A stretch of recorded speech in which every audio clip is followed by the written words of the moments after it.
Welcome to the Deeper Blue podcast, your weekly guide to everything that is happening around the world underwater. My name is Stephen Whelan. I'm the founder of DeeperBlue.com, the world's most popular diving website. Every week, the Deeper Blue podcast covers everything that's happening in the scuba diving, freediving, diving travel, and ocean advocates world. So join us as we explore the Deeper Blue.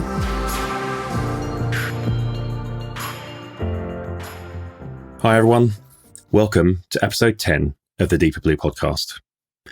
Coming up in this episode, we'll have the latest weekly news from around the world underwater. Then we'll have the first of our fabulous co-host interviews.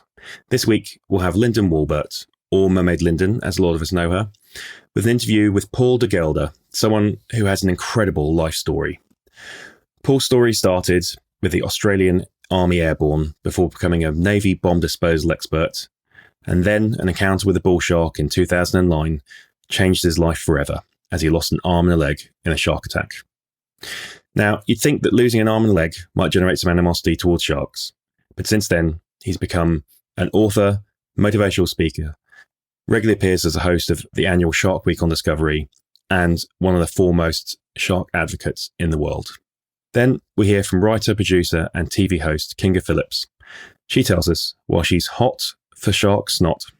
And then finally, we have Chantelle Taylor Newman with her best dive ever. So let's catch up with what's been going on around the world underwater this week. There's a new book for those of you interested in taking up diving as a career. It's written by Nick DeRutter, who's a PADI Platinum course director, which is pretty much the highest level qualification you get as a PADI professional. The book is aimed at aspiring dive masters and instructors who want to establish themselves in the diving industry. It's a common problem that I hear that instructor candidates come unprepared or with false expectation that it's going to be easy to become an instructor, that you end up like James Bond, sitting on a beach, teaching eager students in far-flung places all over the planet. There's also been a perception that there's no money in being professional in diving, which means that we're really struggling to attract the right candidates. So on top of all that, 2020 is a tough year for the industry, so getting young, enthusiastic, prepared professionals ready to join and grow the industry is really critical. Overall, it's a great book covering all sorts of things you need to know as an aspiring professional, including what agency to choose, writing a resume, landing that dream job, and probably quite importantly, what is the niche that you're going to be focusing on. What it's not going to tell you is how to pass your instructor exam, but it does cover all the broad topics you need that they won't teach you on your course. It's a great investment at $8.99, available on Amazon and Barnes & Noble online. If you head to DeeperBlue.com, find out more and get the links on where to buy that. Talking about diving professionals, the diving agency RAID has announced some relief for their members as everyone deals with the fallout of the COVID-19 pandemic. Actually, to be honest, I'm taking bets with my team on when we can get through another whole episode of this podcast without mentioning the pandemic at all. Oh well, not this week by the looks of things. Anyway, this is going to allow any member of RAID whose current membership ends on September the 30th this year, and they will see their membership extended through the end of the year, December 31st, for free. Now, that's a gesture that's bound to be gratefully received by all RAID members. More serious and rather depressing news on the state of the oceans this week, as scientists are warning that the amount of plastic pollution in the oceans could likely be a lot more than we think. In a recent paper published this week in the journal Nature, scientists from the UK's National Oceanographic Centre have indicated that there's a lot more plastic in the Atlantic Ocean than previously estimated. They found that the combined mass of just 3 of the most littered plastics in the top 200 metres, that's 656 feet, of the Atlantic Ocean amounts to 11.6 million or 21.1 million tonnes. This doesn't include any microplastics or anything deeper than that 200 metres, where there will also be plastics. All in all, authors concluded that both the amount of plastic being thrown into the oceans and currently found there is much higher than we expected. It's rather depressing news, and as I've said before on this podcast, we need to find a way to change our relationship with plastic. Stopping use of single-use plastic like plastic bags and bottles is definitely a start, but we have to fundamentally redefine and shift our relationship with plastic if we're going to look after our oceans and this planet properly. Another new book out this week called The Diver Who Fell from the Sky. This is from acclaimed author Simon Pridmore. The story is truly astonishing. It's the biography of the life of Francis Toribong, the driving force behind the diving tourism in Palau. In fact, not just diving tourism, the growth of the whole tourist industry in Palau. He's pretty much credited with arguably doing more than anyone else to build the small island nation's economy. And it is today a proud, independent and forward-looking nation, very much on the efforts of Francis. The title itself refers to the fact he qualified as a parachutist in Palau, which is the first person to do that, which led him to be known as the man who fell from the sky. A rather cool nickname, to be honest, way cooler and better than what I'm normally called. Anyway, the book is available in all major online bookstores in both ebook and paperback editions. Some kit news now, with Oceanic launching a new range of coloured masts called the Oceanic Duo and Discovery. Seems to be a trend at the moment of appealing to the more fashion-conscious diver with multiple colour combinations out there. So in this case, they're doing things like blue, pink, red and yellow. The Duo is an entry-level mask, while the Discovery is aimed at a more mid-level price point with a few extra bells and whistles. It's always pleasing to see a splash of colour in diving equipment. I have to look back on my diving career, and gone are the days of the all-black colour combination seen around dive sites, or in fact I remember the rather fashionable yellow toilet seat cover style ABLJ that I learnt to dive with many moons ago. So always good to see new colour combinations coming out. As a diving tribe, us divers really do love to travel, and we've mentioned it before on this podcast that we love going thousands of miles away to tropical climates and enjoying the adventure and the silence that awaits us in tropical destinations. However, what we haven't really looked at is what's in our own backyard. There are avid local divers, or whether you are starting to test out your local waters doing local diving in search of fresh challenges, to be honest, there's no better time to consider the benefits of not getting on that plane and instead diving in what is locally available to fuel your underwater passion. Now, to help with your thinking around local diving, one of our staff writers, Victoria Brown, has written a feature last week about the advantages of diving locally, which, to be honest, in the current situation where no one is getting on any long-haul travel unless absolutely necessary, is how we're going to get our gills wet and keep our skills current for the foreseeable future. I know that looking at the social feeds for both myself and Deeper Blue, they're filled with stunning pictures of people enjoying local diving that up until now they've probably never experienced. So if you're looking to enjoy diving locally, and why not, to be honest, take a look at the article 10 Important Advantages of Diving Locally on DeeperBlue.com, and let's get your inspiration going for getting in the water safely in your local dive site. Finally, a little bit of a shameless plug on our side. As you may know, as well as launching this podcast during lockdown, we also launched a way you can help support our journalism and help keep you informed and inspired about everything diving and ocean related. We launched the official Deeper Blue clothing store back in May, and it features 10 unique designs available in 100% organic cotton t-shirts, hoodies, sweatshirts, and tote bags, as well as some cool accessories like beach towels, notebooks, and those big comfy poncho-style towels that allow you to get changed on the beach or dive site without showing everyone your private parts. The whole store has got a sustainable focus with orders printed on demand when you place your order. That is done in a renewable energy-powered factory. All the t-shirts and hoodies and so on are recyclable as well. So when they wear out, you can send them back to the factory and they get recycled into new t-shirt products. This is a great way of supporting us. So if you fancy it, take a look at DeeperBlue.com/clothing and check out the range. That's it for the news this week.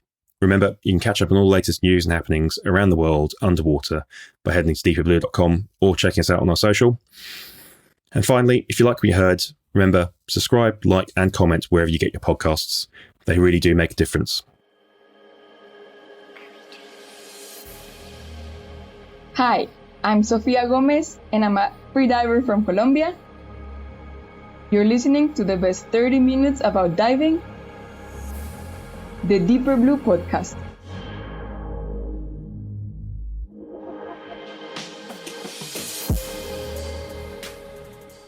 Hi, this is Jason Elias, producer of the podcast. And in today's episode, we're excited to welcome Linden Wolbert as one of the Deeper Blue co-hosts. For her first interview, she spoke with Paul De Gelder, a man with a very well-known and incredible life story. Paul's story started in the Australian Army Airborne before becoming a Navy bomb disposal expert. Then, his life was irrevocably changed by a bull shark attack that took one of his arms and one of his legs. From that, Paul's life then took on new dimensions as he became a speaker, author, and eventually a TV host, including multiple years of Shark Week on Discovery Channel. Paul, welcome to the podcast today. Thank you, mate.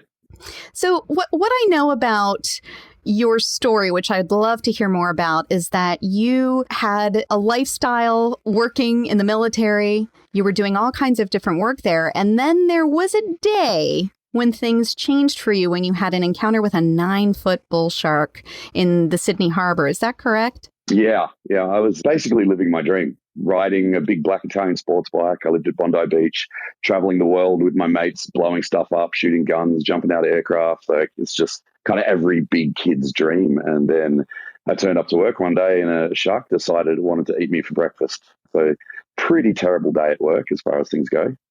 Doesn't really sound like an ideal situation, but it seems that you have really taken this experience and made it into a superpower. Well, it's exactly what you just said. It's people choose. So if that is the power that you have, why wouldn't you use that power for good? You get to choose. Do you want a good life or do you want a bad life? Choose. Everyone wants a good life. Why would you choose a bad one? And then you work out, okay, what is a good life to me? And then how do I get there? And so in such a complicated situation, I made very simple choices to improve the quality of my life. And it worked. If you just keep doing it again and again and again and asking yourself those simple questions and choosing the right direction, and it really isn't that hard. And it's so worthwhile. It's your life. So why wouldn't you make it good? So it's really not even a question. And when you came out of the water and you lost an arm and a leg to this bull shark, and now you have these technological devices that help you not just function on land, but also underwater, because I know you still dive. You are a huge advocate of the protection of sharks and their welfare. Tell me more about your connection with the water. Did that start before you were a Navy diver, or was that something that just kind of began as a result of that involvement? For the first 10 years of my life, we lived near a beach, and my dad was a cop and a swimming instructor. And so swimming was huge in my family. So I had my first dip in the ocean at 2 weeks old. I was in swimming training from the time I was like 4 years old. My grandfather was a scuba diver. My uncle was a spearfisher. My grandfather was a merchant Navy sailor. So there's all these ties to the ocean. But then when I was 10, we moved away from the ocean. And that's where things started to go downhill. I hit 14, 15, and I started doing like smoking, and we didn't have a lot of money, 6 people on a policeman's wage. And so we didn't have all the cool stuff. And so I just started stealing. And so this whole period away from the ocean wasn't very good for my psyche. And then I joined the Army. Not a lot of ocean in the Army either. It's always bush. And then when I finally made it into the Navy clearance divers, it was like this reconnection of a lost love. And I don't think there's anything better than being totally immersed in the ocean and surrounded, encompassed by nature. It has such an incredible way to wipe away stresses, and it's like going to space. It's so calming. There's no sound. You see all these alien creatures. It's just one of the best places in the world. I love it under the surface. I prefer it than the top. I think that there's a sentiment among a lot of divers that we prefer the subaquatic world to terra firma, and nowadays you live by the sea. In fact, can you see the ocean right now from where you sit in your home? I can see the ocean right now, and waking up every morning to see that is why I decided to pay so much ridiculous money for renting a tiny studio apartment, because I wake up and I see that ocean, and that's my peace right there. And I live a couple of blocks. It's not really the ocean. It's kind of like the marina, but I live a couple of blocks from the actual ocean, which, it's no Bondi Beach, but it's pretty good. Well, it looks lovely to me. And, I am wondering, Paul, is there a moment that in your memory you recall a true magical connection to the sea that stands out from the rest of the experiences you've had? Oh, not really. I've had so many. And I never even had scuba dove until I joined the Navy. And then that diving is not what you would want to take tourists on. I'm talking muddy water, so thick like soup, so you cannot even see the hand in front of your face. Meanwhile, you've got a pack full of detonators, another satchel full of plastic explosives, some firing cord, and you're trying to put together 6 500-pound bombs that you can't see. And so I love that experience because it's terrifying, and that's what I love about it. I love feeling things, and I think there's not much to be afraid of in this world anymore. We're pretty damn safe, and so I love that feeling of fear and then overcoming it and being able to close my eyes, steady my breathing. It's so dark I don't even need to open my eyes because I can't see anything, and then just working my way through the problem while doing something that could kill me. And I love that feeling, like really challenging yourself. So the ocean does that for me so much of the time, whether it was bombs or now it's diving with great whites or hand feeding bull sharks, all that sort of stuff. So every experience is incredible.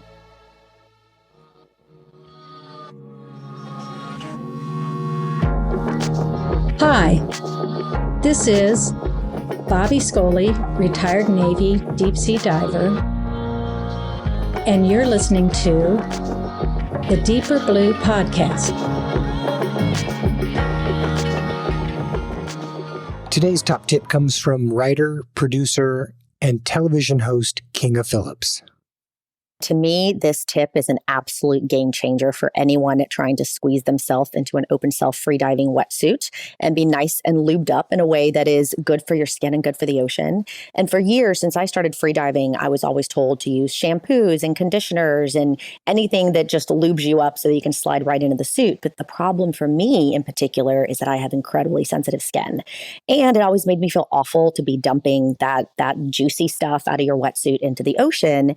And recently I found something called shark snot, which A, has a phenomenal name, and B, it is simply 3 ingredients, and the main one of which is seaweed.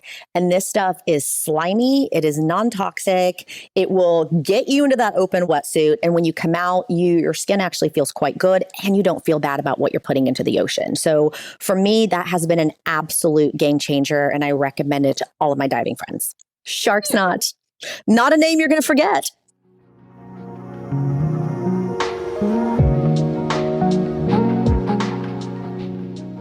Finally, every episode, we share a story from you, the dive community, where we ask you to tell us about your best dive ever.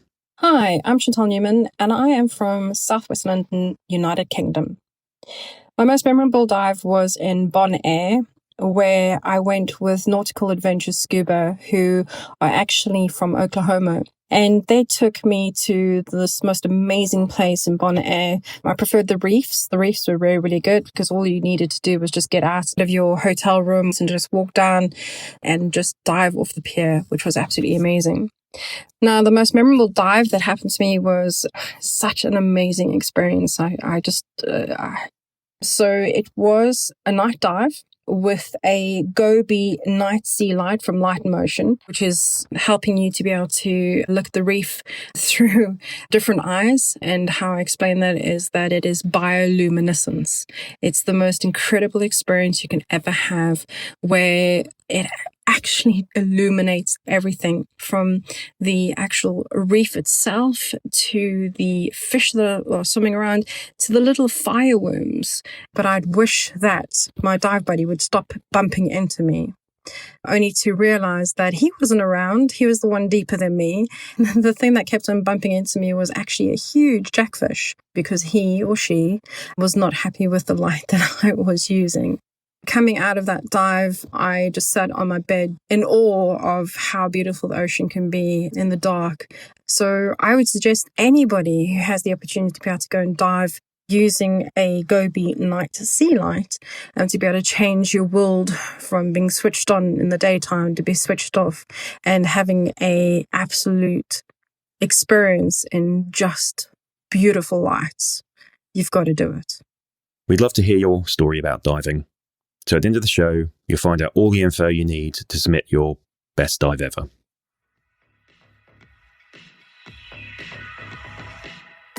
Thanks for listening to the Deeper Blue podcast. Find out more on all the stories you've heard this week, plus connect to the world's largest online dive community at DeeperBlue.com. And if you like what you've heard, please subscribe, like, and comment wherever you hear your podcasts. These comments and subscribes really make a difference. Before we go, I want to give a big shout out to Jason Elias, our producer. In case you didn't know, he has an amazing podcast about people who have a deep connection to our world's oceans. Connections strong enough that they've dedicated some part of their lives to being in or working on behalf of the water. Take a listen when you get a moment to Jason's show, The Big Deep Podcast. Every week, we want to hear your stories and share them with the world. So please record and send in your short story of your best dive ever. Keep it brief, no longer than 2 minutes, please. And in it, tell us your name and location, where you were on the dive, what happened that made it so great, and why it's meant so much to you. You can get that over to us at bestdiveever@DeeperBlue.com or head to our website, podcast.DeeperBlue.com/bestdiveever. Join us again next week and explore much more of the Deeper Blue.